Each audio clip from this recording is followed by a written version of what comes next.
am optimistic because I started by saying Israel has made peace with everybody in the region except for the Palestinians. There's no reason why there isn't a Palestinian leader, maybe the one who's there now, maybe one who will be elected this summer, who will do what every other leader in the region has done, which is to say, I'm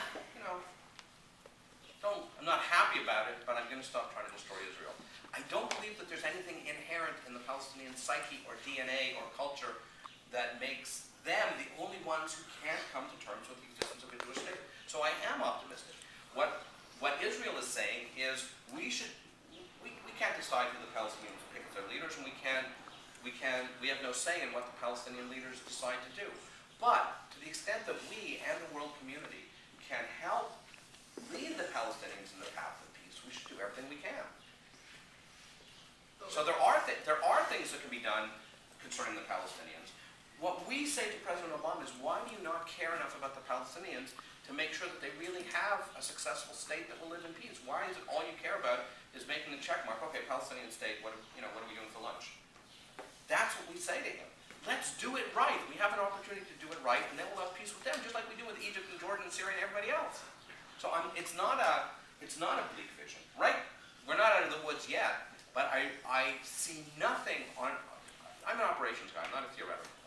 There is nothing on the operational level that leads me to conclude that a Palestinian leader cannot make peace with Israel, just like Egypt and Jordan and everybody else did. So we're not there yet.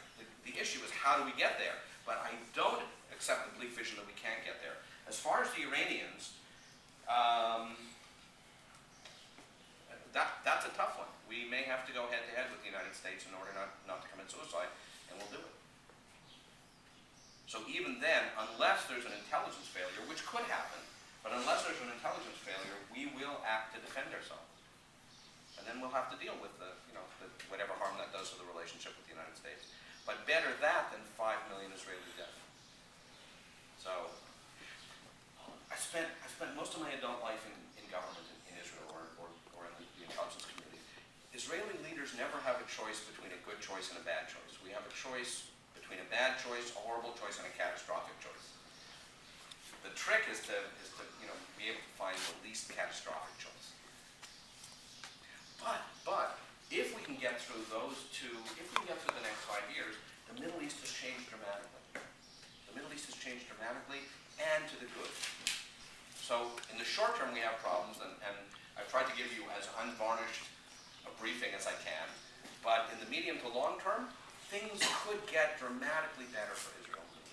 That's what we want. Our acceptance in the region. One of our demands has always been normalization. And the Arabs never got that. They said, you want us to be friends? You want us to sign an agreement that we'll be friends? And we said, yeah, it's important to us that we be friends.